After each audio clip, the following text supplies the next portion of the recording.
Hey, Hey. what you mean? Look who's on time. What you mean? Yeah, you like, I'm ready, you know? Can you hear me, by the way? I can hear you loud and Oh, clear in my let ears. me turn this off. There we go. You can see me. I can see you, Crystal. I just came from a non-duality talk. Oh yeah, another? Yeah. Tuesday is always like non-duality first, and then I'm here. Okay, non-duality first. Yeah. So we don't have to, there's nothing to say. Yeah.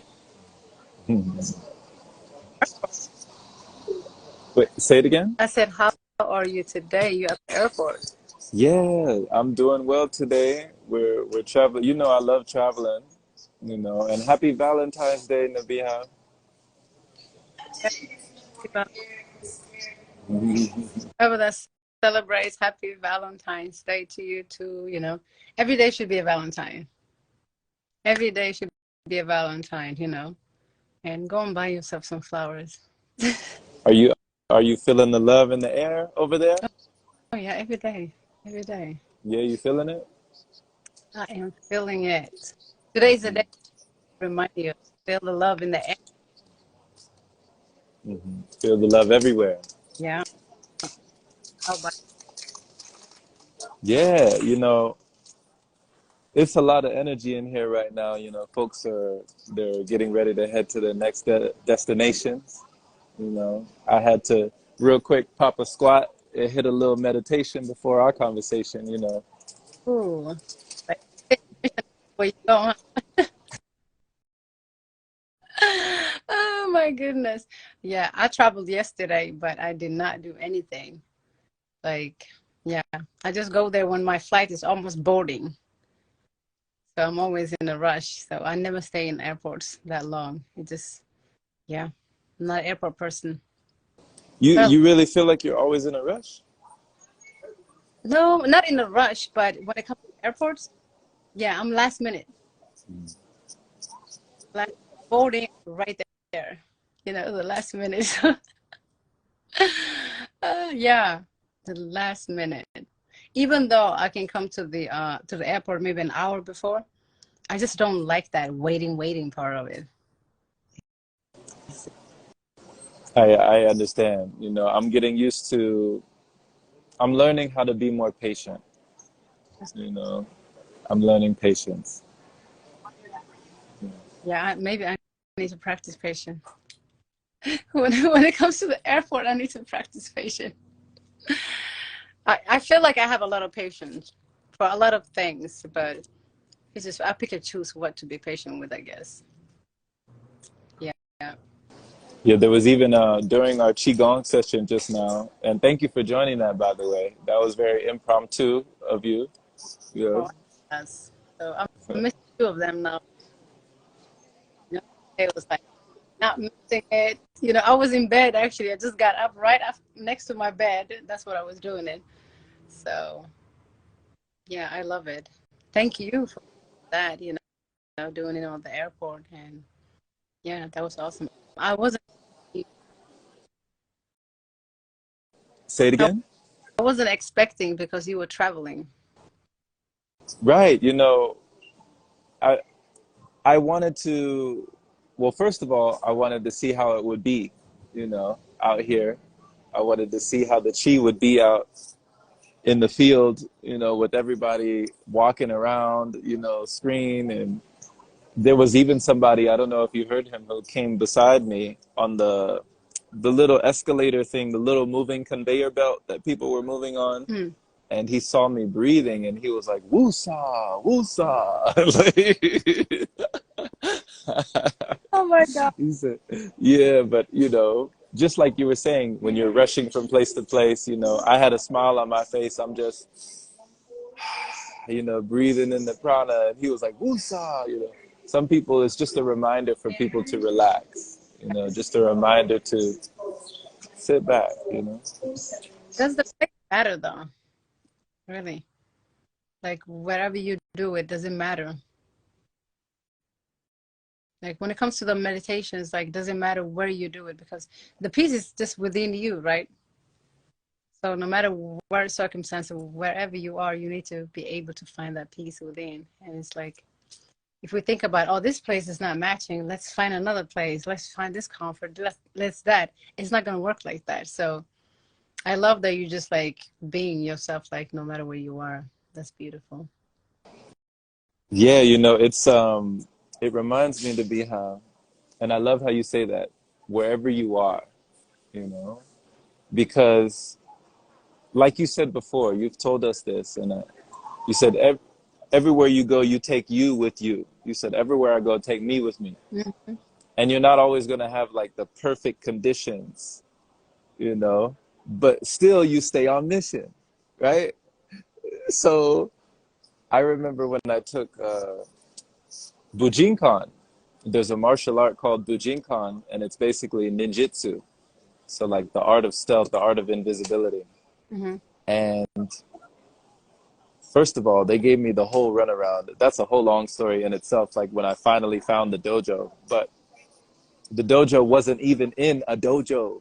It was just outside in the grass, under the night sky. Like they were just everyone was dressed in black and they would just be behind this building in the grassy area at night practicing because he said if you get attacked, it's not going to be in a perfectly lit room with four walls and, you know, like air conditioned environment. You know what I'm saying? It's going to be, it might be out there just Yeah. in the world, you know? So we practice in the world, you know, we practice wherever we are. So that allowed me to be comfortable wherever I am. Mhm. And then when I was with the monks and nuns at the monastery, none of them wore headphones when they meditated.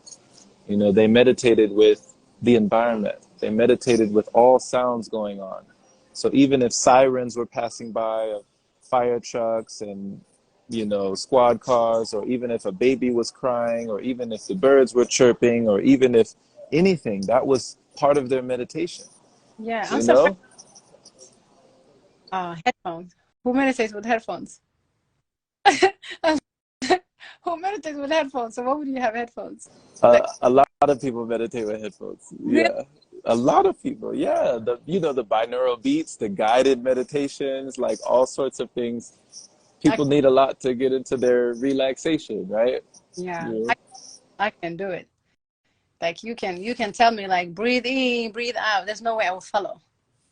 It just doesn't work like that. I just have to zone out and listen to the birds or whatever, and then everything just goes out, you know. But there's no way I can meditate with headphones. I've never even tried that. I've never tried. I've tried guided meditations, and it's like you on the cloud. I don't see no cloud. I'm like I'm drifting away somewhere else. Like I can't follow. It's not a meditation for me, you know. It's just like go here, go there. It's like it's a distraction itself. Why are you taking me here and there? Just leave me alone. I want to be here, you know. So yeah, I understand the monks then. Okay. Yeah, so watching them and learning from them, that taught me to let go of that crutch. It felt like a crutch to have these in my ears all the time. It was like I wasn't, you know, facing what is. I wasn't embracing what is, you know? So that allowed me to just be wherever I am and go into that meditative state Yeah. with everything. Yeah. Yeah. Letting the environment be my music, Yeah. you know?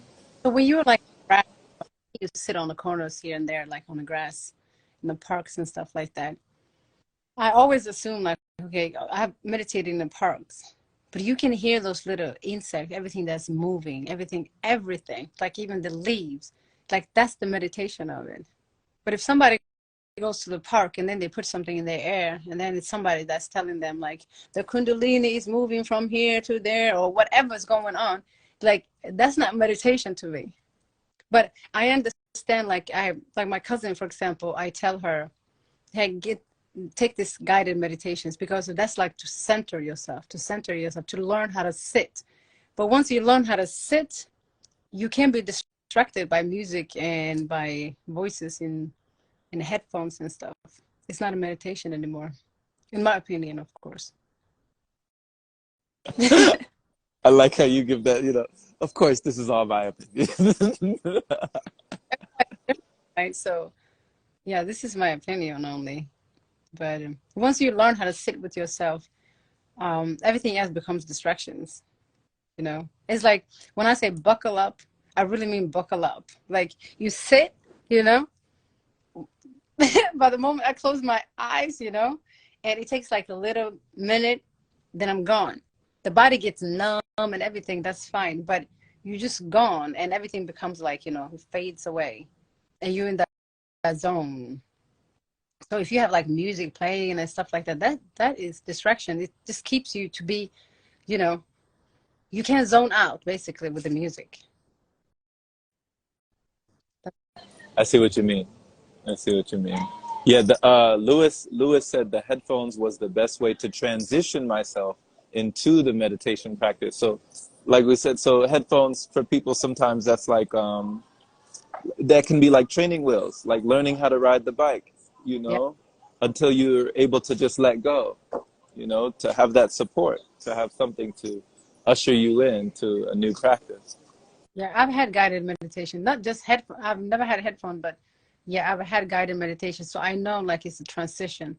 Like you need something to keep you there first, to sit there because you can guide yourself in a sense. Like you need somebody to say like, okay, 20 minutes and you're following that 20 minutes. So you sit still, but if you tell yourself sit for 20 minutes, it's easier to just get up and go. So yeah, I understand that part. Yeah.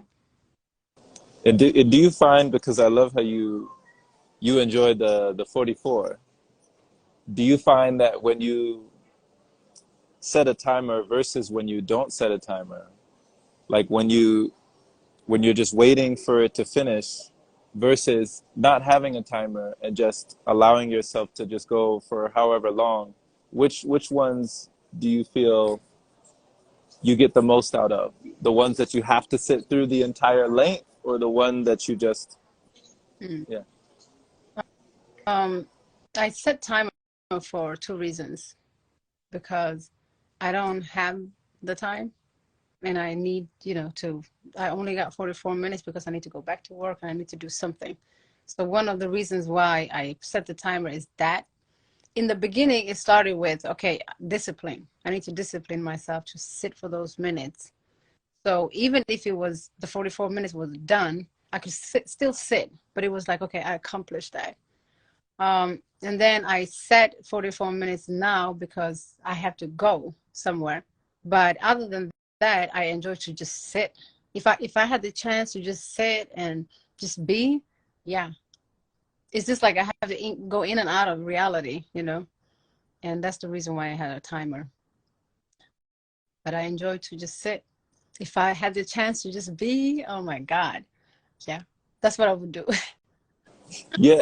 See, Lewis said something else. He said listening to 432 hertz frequencies really took me for a ride. Don't you don't you have a song that you play called Frequency or something like that? Yeah. It, Janae Aiko? yeah. Yeah, Frequency. Do you listen to any frequencies, Nabiha? You know, I stay away from concepts, really. Like believing that there's a certain frequency that will get you there or it's certain thing that you need to do this, to do that. I just don't have names. I don't have a concept. I don't have beliefs. It's just I just do whatever, you know. So no, I don't go and check no frequencies and put them on. I've done it before for sure. I've done it before, but You'd rather have the jazz music. like the jazz music is it's there, but it's not there. I like it Yeah. when it's there, but not there, right? It's That's a like frequency, yeah, right? it's just a flow. But yeah, my but to just go and find some type of frequency and say this one is better than that, I'm just attaching myself to something else. It's like a rabbit hole trying on a rabbit hole.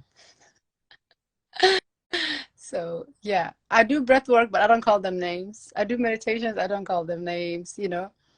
Probably I do follow some frequencies, but I just don't call them names. So It is what it so just being able to take all the labels off the table. is. That's the best thing you can do. because I don't see the meaning with, going from one to another. Like, what's better? Like, it's the fact that you believe something that's the problem, not that one is better than the other. It's not. Like, oh, I'm leaving this religion, I'm going to this. Or saying like, oh, I used to be Christian, but now I'm a spiritual journey. Like, what's the difference? You go from one journey to another journey. Like, can you just be? Okay, so speaking of which, sometimes we have labels for different days, different days of the year, right? Like you said, there's only 2 day, right? There's no other day, there's no someday, there's no one day, there's no Monday, there's only 2 day, right? So what about Valentine's Day? What has Valentine's Day meant to you, or what do you see it that maybe others don't see? First and foremost, like, I've never seen it as a love day. Okay, it's completely the opposite. This is the day that everybody feels miserable. Like, everybody's searching for somebody, some actions, like some attention. Like, oh, I haven't got this and blah blah blah. It's a miserable day. It's not a love day. But at the same time, it's just a concept created by us. So it's no different from any other day. With you, we just attach an idea to it, but it's not different from any other day. But it's not a love day. This is the day people are reminded that they are not loved. Not that they are loved, but that they are not loved. And it's like completely the opposite. I just think it's so ridiculous. It's so ridiculous. It's like celebrating my birthday. It's like every year I'm gonna celebrate. For what? Like, why would I do that? She said, "For what? For what? For what?" So, so you, so you said it's a day of misery. This is a day of misery, to be honest with you, because everybody's reminded, like, oh, he didn't send me flowers, or she didn't, text me, or this, and that, and that. Like yesterday, they even worry like a week ahead. Like, oh my God, it's February the 14th, because they were given one day, you know, one day to do that act, and everybody just do. It's ridiculous. It's not a day of love. It's a day that people are reminded, like, or a day people are desperate. People are so desperate. Even since I was a little kid, I remember, you know, like in our, school, what do you call this? School closets. What are they called? Lockers, school lockers. Yeah. When I was like 14 or something like that, I may come to a rose or something like that. Someone had put the rose in my locker. And then maybe another girl next to me, she don't have a rose, and she would be sad. It's like, why? Why are we doing that day? So it was like if I got a rose and she didn't get a rose, it just felt like, why? So because you got a rose, that mean you got chose, or because she didn't get a rose, she didn't get chose. So it's a day of celebration, a day of, like, feeling like you make other people feel one is loved and the other one is not loved. It's a bad day, in my opinion. I'm It's just a bad day. She's like, it's just a bad day. It's a bad day. Yeah, but I'm not opposed to people that are celebrating. Please do, if it makes you happy, please do. But at the end of the day, it's just a day made up by us, like the rest of the other things. Yeah, it's just an idea. I don't see the differences between that day and any other concept that's created. Like Christmas is the same. Like, why would everybody celebrate that day? Why do they give each other gifts that day? Yeah, they connected to some religion thing, but it's just a belief. Every day is the same. Celebrating. What do you feel is worth, or would merit a celebration? To you, what is worth celebrating? Celebrating. I think every moment is worth celebrating. Every breath is worth celebrating.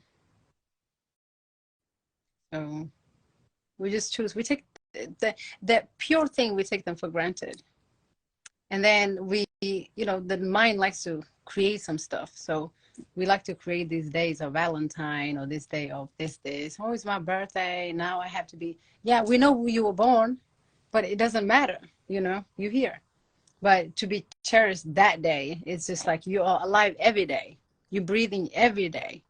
So it's just, we just like to create something to hold on to because we just like to keep stuff like that. But every day, every breath is worth celebrating. So, I love how you talk about every breath, because there's that old saying, like, the best things in life are free. mhm. And the things we got for nothing, it's like we can never replace. It's Yeah, priceless, you it is. know? But we don't see it for granted. We take the breath for granted until you suffocate. You can breathe. It's like it's it was there all the time. Why didn't you cherish it? You know, but we know when it's like when you can't breathe anymore. That's the only reason why you know you were breathing. So yeah, we take the small pure thing actually for granted. Like it's so much. Like I don't know. It's every day is a blessing. But do we acknowledge the day or do we worry about tomorrow? We tend to worry about tomorrow that doesn't even exist.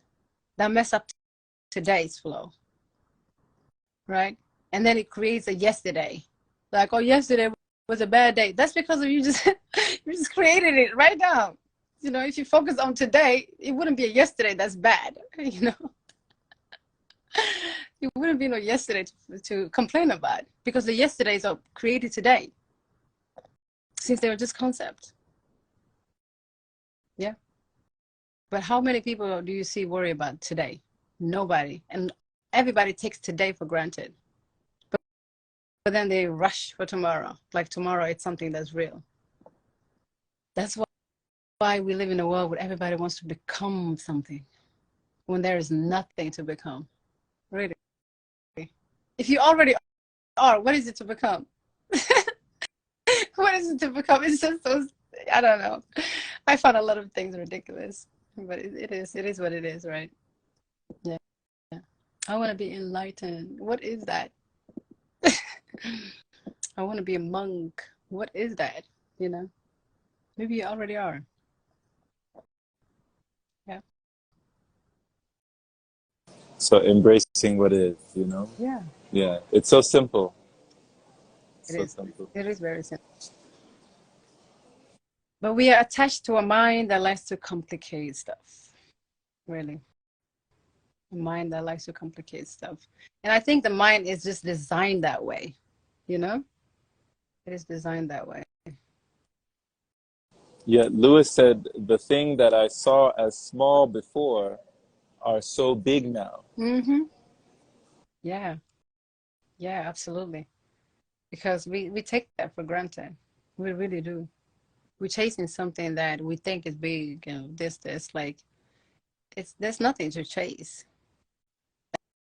Like how can you chase when everything is just right here?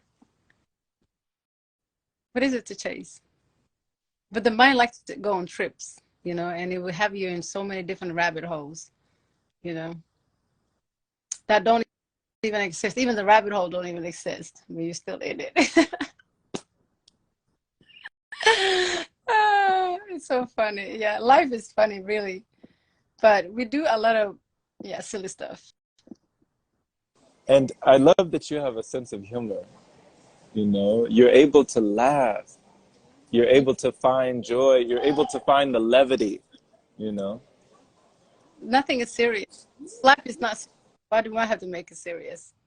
It makes no sense. Like life is not even serious. You see it.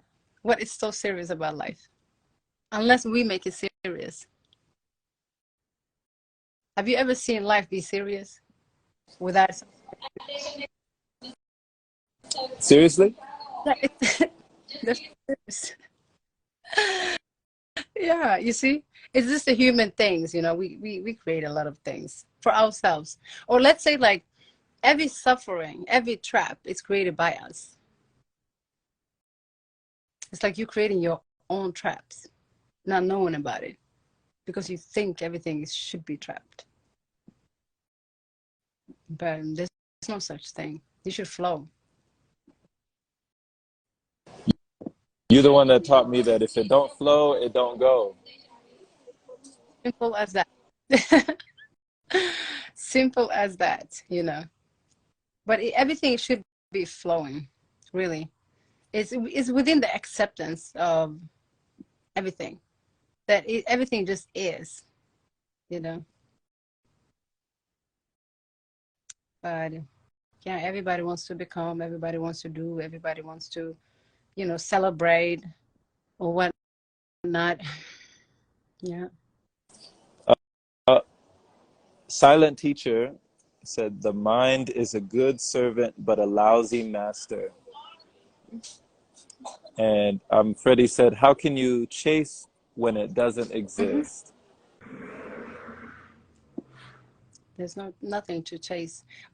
Like I don't even understand it. Like when once you accept the fact that you have to chase, you accept it that something is running. There is no way otherwise. Why would you chase something that's not running? So you have to accept first that something is running, and then you start running after it, right? But if there's nothing that's running, why would you chase? You know, it's just concepts. It is concepts. Like hell and heaven is a place, right? When you come to heaven, this is how it looks like. When you come to hell, it's a fire or whatever they said, right? Why? Who said we're going to a places? A place is in the mind. Okay? So if you drop the mind, there is no place. So if you drop the mind, every concept that's within the mind also goes away. There is no such thing. So if the mind was connected to this place, to that place, to that place, and you drop the mind, there is nothing else. There is no places, there's no heaven, there's no hell, there's no you, there's no me, there is nothing. All of that is just in the mind. So this is a mind game. And it's tricky because it takes you, you know, you're using the mind to get out of the mind. So it's tricky. So we're all playing mind games. Mm-hmm. It is a mind game. This whole thing is a mind game. That's the fun part of it. Yeah. Why is that the fun part? Because you know it's just a mind. You know, you can't even mess it up. It's impossible. So what makes it fun for you, knowing that? I like to solve things, you know, but knowing that there's nothing to solve, there's no wrong, there's no right, there is no good, there's no bad, you know, and sometimes it goes back and forth, you know. I believe in it and I don't believe in it. Yeah, it's like in and out of the reality. So I believe that thing exists, but then at the same time I know they don't exist. So that's the fun part. It's like it is, but it isn't. I am here, but I'm not. You know, you're here, but you're not, and it doesn't matter. You shouldn't care even. You know. But oh my God, I don't exist, and you know, if you get shocked about that you don't exist, like, why? Why can't you embrace that you do and you don't? It is and it isn't. So when you have that realization that it doesn't matter, you know, and you're like, I don't even care. It doesn't matter. That's, What? I said that's the fun part. Right, right. So how do you find balance, or how does one find balance between not being careless? Because you're not a careless person. I don't see you as careless, You know, but still being carefree. How do you combine that?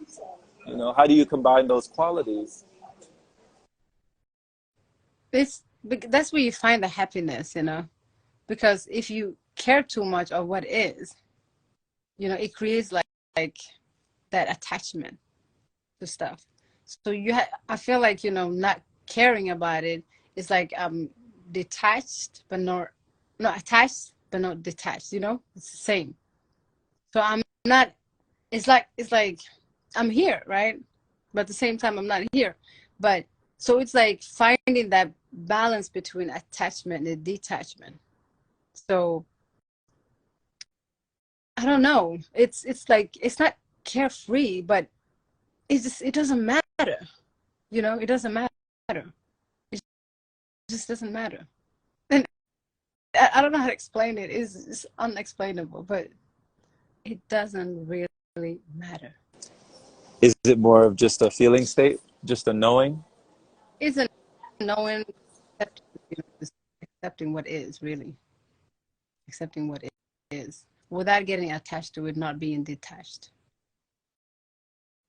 Because a lot of people can go like and feel like, oh, I don't want to be attached to this, blah blah blah. But then you find that detachment, like you like stay away from everything, and it's not possible. It's not possible. Like being attached is a problem, but being detached is also a problem. So you need to find that in between, that you don't care neither or. So you say we can also be attached to our non-attachment. Mm-hmm. It's a loop. It's a trip. It's a tricky loop. It's just a tricky trip, really. So you can't even talk about it. We get into the non-duality at that point. So there's nothing to talk about. There's nothing that's being said. It just is what it is.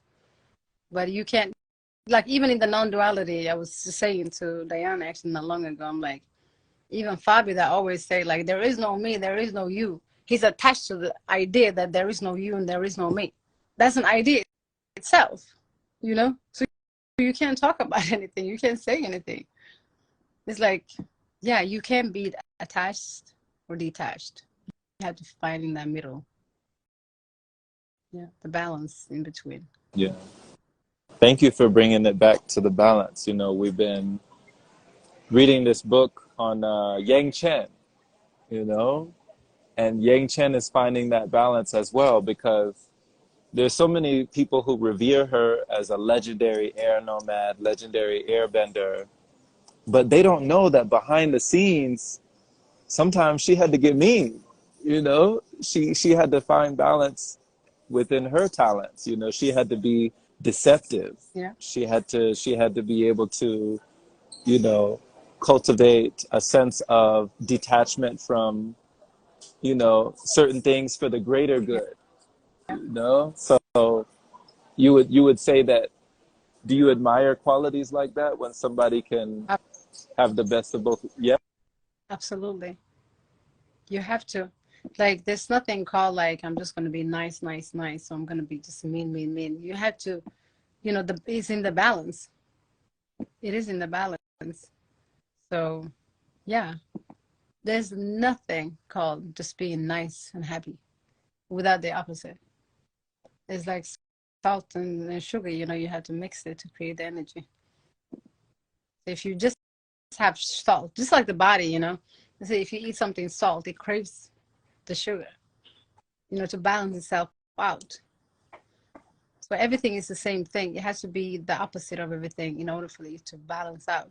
So life is the same. We have to, you know, mix that and balance everything, the good, the bad, the up and down, everything. But everything is everything works in a balance, really. It's the yin yang thing. Yeah. Yeah, the little white dot in the black and the little black dot in the white, you know?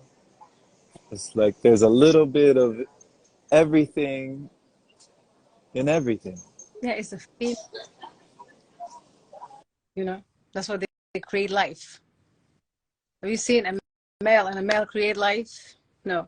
Female create life? No. It's the opposite that always create the life. The opposite that always, when you mix the opposite and balance the opposite, that's when you create the results. You know? Even when you balance your feminine and your masculine energy within yourself, that's when you're more vibrant. That's when you are more yourself. Because you can't be one over the other, right? Sometimes you can lean more to the masculinity, to the femininity. But when you balance that, that's your best quality. It's the same with everything. How do you feel like you best balance that? Like your divine feminine and masculine? Like, what are those qualities within you that you feel suit you best? Ooh, I haven't focused on that one.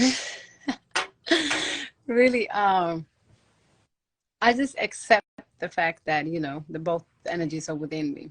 Really, it's in the acceptance of it, and work on that. If you feel like you're leaning more on this, you just find the balance between. So I'm still working on a lot of things.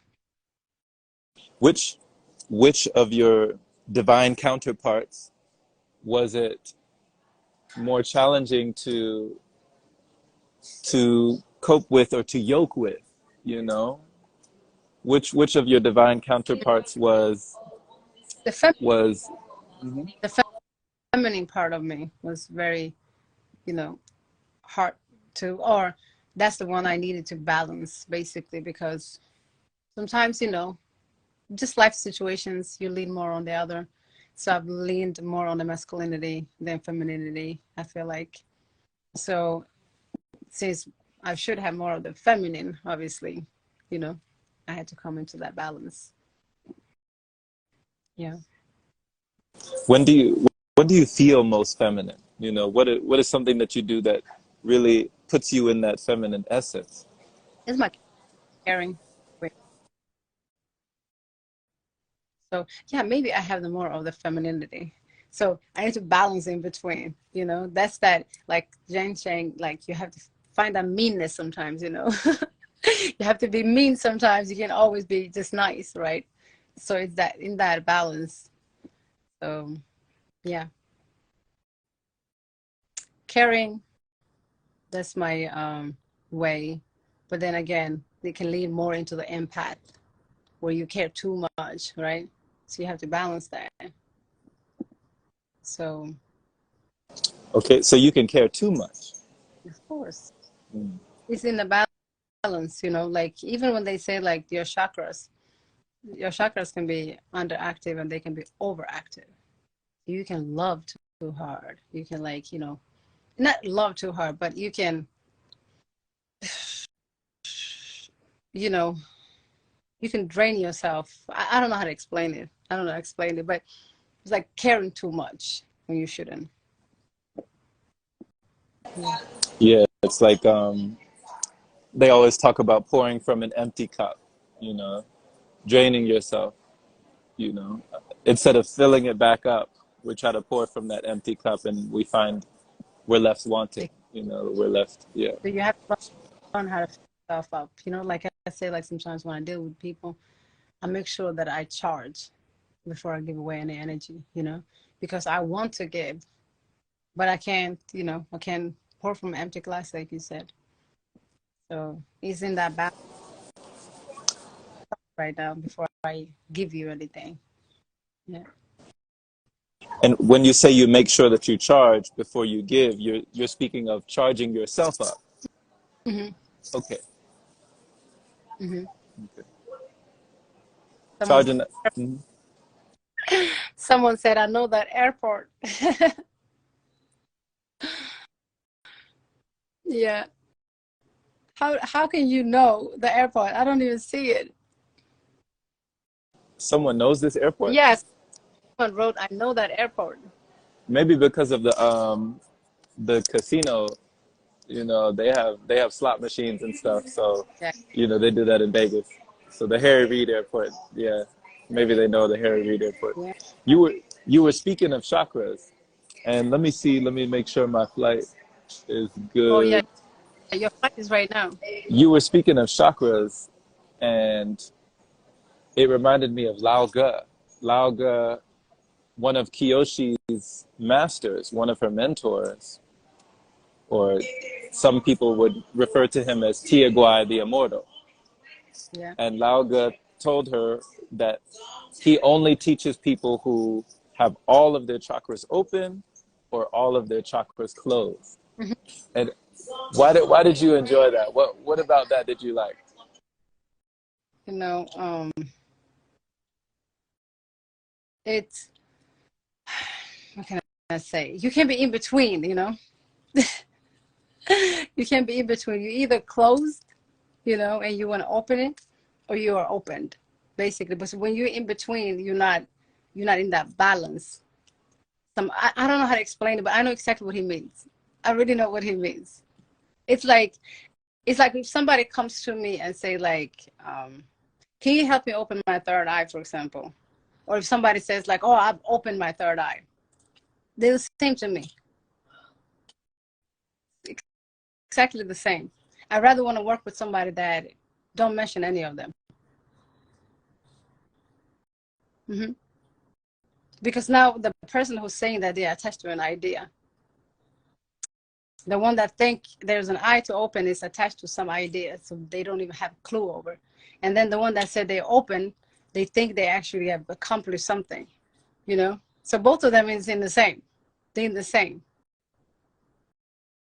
So you know what I mean? Like, so if you know there is nothing to open, and I can tell you there's nothing to open, but if you already come with an idea, I can't work with you. Oh my God. That is so profound. So I'm just munching on that. I'm letting that digest within me. Because sometimes, Nabiha, you just drop stuff on us. You just hit us with a gem real quick, and it's like you got to process it. So you're saying the one who thinks there is an I is attached to an idea, Hmm. you know? Because it's almost like there was a scene, Bruce Lee, I love Bruce Lee.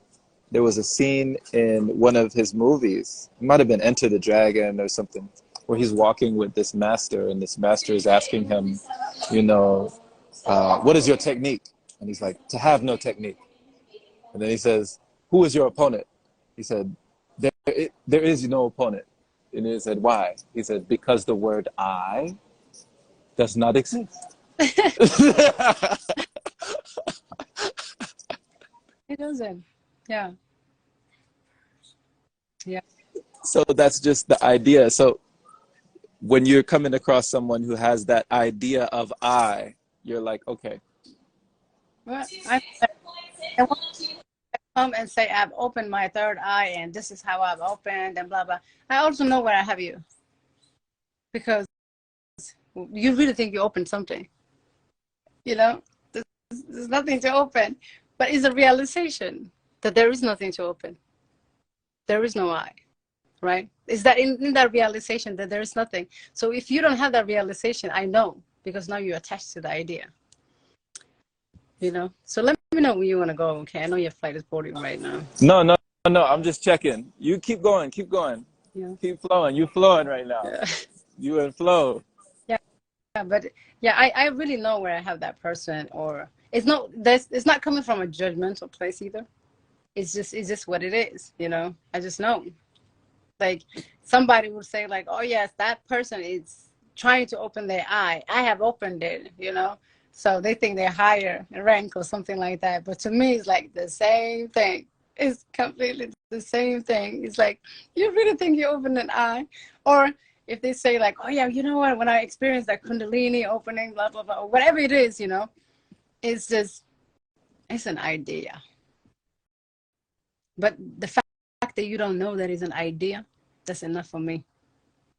That's enough. So yeah. Wow, wow, wow, wow. That's enough, she said. That's all I needed to know. Yeah, but that's what I mean by everybody is on a trip, going somewhere, because they think whatever they came from was bad, and now they're going towards somewhere else. But it's not. It's in the acceptance that it both was like I said, whatever that breaks you makes you, right? So it's in the acceptance of everything, just in the knowingness of everything. But there's nothing to achieve nor nothing to open. There's no I here, trust and believe. It's the realization. It's the knowingness within yourself. It's the awareness. That's the I. So if you have the awareness, there's no way you have questions about how to open. Or I have opened. Because in that awareness, you will know there's nothing to open. So if you have the awareness, there's no way we would have that conversation ever. Yeah. So if I have a conversation with somebody, I know how to babysit them. In a sense, really, because you will get there. Everybody will get there, you know. But one day, you'll realize, oh my God, you know, it's nothing to open. Yeah, the Oracle told Neo in the Matrix. She told him the only way to get there is to get there. You know. Yeah. But it's to realize there, you know, there's nowhere to get, there's nowhere to go even. It's just in the realization of that you're already there. We're already here, you know, and it's not like, you know, oh, accept that it's here and something like that, but it's the truth. It's just in the acceptance of being here. It is here. But if you believe that you're going somewhere, then you haven't got it. You haven't grasped it. It's the same thing with the eye, right? You think you're opening something, but there's nothing to open, right? But when you think you're going somewhere, you have to realize there is nowhere to go. Like I have been on the journey, okay, until it just took me back to here again. It's like we took a little loop, whoop, we came back. So it's just, oh my God, it's a mind game. I, when you said they're realizing there is nowhere to go, it reminded me of that post you made, Nabiha, where you're talking about why do people think that there is something to do? Like when we say that we're fasting, why do we think we're doing Yeah, something when we're actually doing that. doing nothing? You see, the mind will trick you. Like, how is it like you are preparing food, you're thinking about food, you go and get it, okay, and you eat it, and then you do the same thing again. You chew it, and then your system is still digesting it, it's doing something. It's so much doing. So when you stop the doing, the mind will tell you now you're doing something. How trippy is that? When all of that doing take a break, you think you're doing something. it, Because you, like you said, even chewing is doing. Chewing is doing, okay, digesting is doing, preparing is doing, thinking about it is doing, working for it is doing, you know. So when all of that is gone, how is fasting doing? All of that, even your system is not doing anything, your mind is not thinking about that. How is that doing? It's being without the doing. That's what it is. But then the mind will make you like, oh my God, but I'm disciplining myself, that's a doing. No, you're just withdrawing from the addiction. You're withdrawing from the addiction. That's what's happening. That's the discipline part of it, like the withdrawal. That you feel like, oh my God, I have to sit still because now you are withholding yourself from the doing. That's what's going on. Okay, so that way, I guess for them it feels like work. It feels like work. It's like they don't have, like you don't have, I don't even want to say they, let's say we don't have that spare time of like the cooking, the preparing, the digesting, the pooping, the chewing, all of that. That time, what are you going to do with it? It keeps you to be with yourself. And now you think like, oh my God, I don't have anything to do. And that becomes a doing somehow. That becomes a doing, but it's not doing. You hit on something amazing just now, Nabiha. What are you gonna do with all that? You know, when all of that space is freed up, what are you gonna do? Yeah, What are you gonna do when you're just left with yourself? You know, when all you have is you, when you're just being. What are you gonna do when there's nothing to do? exactly. Right? There's so many other things. You can create other doings, you know, that doesn't have to involve eating and chewing, but there are other doings that you can do. But fasting is definitely not doing. Fasting is definitely not doing. Yeah, I really don't think so. Someone say, can you explain the best diet, the best way to fast? Just like I said, like stop doing, stop the doing, you know, stop the preparing, stop the chewing. That's the best way to fast. We just said it. That's the best diet. She Really. said, the best way to go is to stop. Yeah, stop The best way to flow is to drop. that, you know. It is very difficult for people, you know. It's something that we have, like, it's not even, we don't even think about it. It's something that the body is just doing. The body is like assigned to do this work, and it just keep on doing it, you know. That your system is digesting, you know, you're swallowing, you know, it goes down. All of that is like a doing all day long. It's a work, you know. You need to give it a break. You need to give it a break. Aborting. No, I'm just checking. I'm here. I've seen people coming out. I think people are still waiting to go in. So we're still in the clear. We're still in the clear. I love all of our conversations. You know, It's it's fine, you know.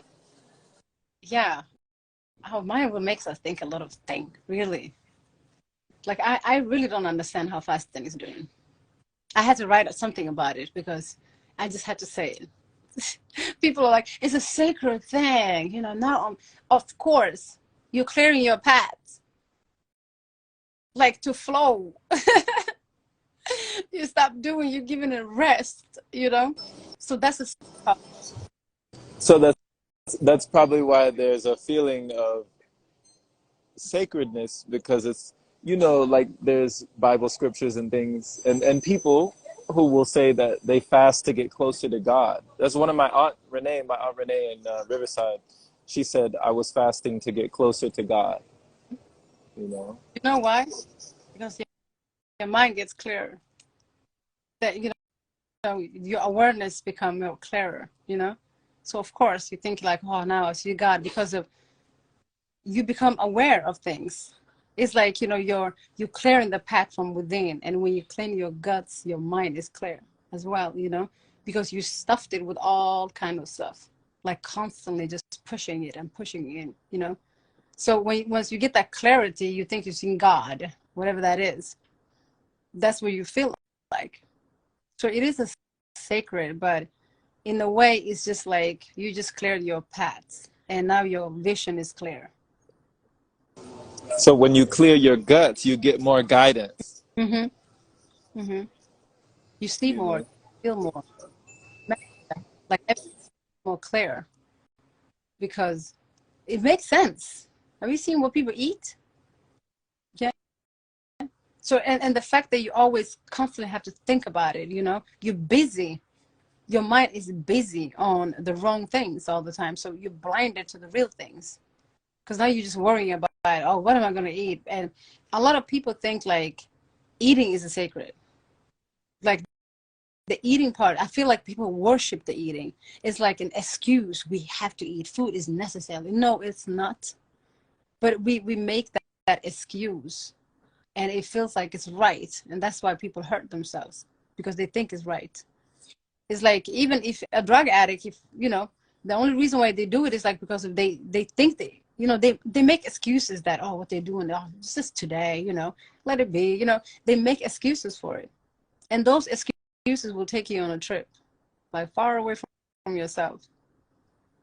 Same with food, but the majority is making, the whole world is making excuse for the food. Like the drug, you just alone on making your excuse for your bad habits. But imagine the whole world making an excuse for this bad habit. It's so normalized. Yeah. Yeah, you know, here in Las Vegas, definitely more than some other places, I see a lot of programming. You know, there's so many images, you know, not even to say of the casino machines and the slot machines and, you know, spend, you know, money, money, money. But there's also eat, eat, eat, consume, consume, consume. You know, you're not enough. You need more, more, more. There's a feeling of lack. There's a feeling of not having enough, not being enough, and needing more, you know? And it's okay. There's also a feeling of it's okay. Indulge yourself, you know? It's okay. You know, treat yourself, you know? And it's very programming. It's very subliminal. Yeah. Yeah.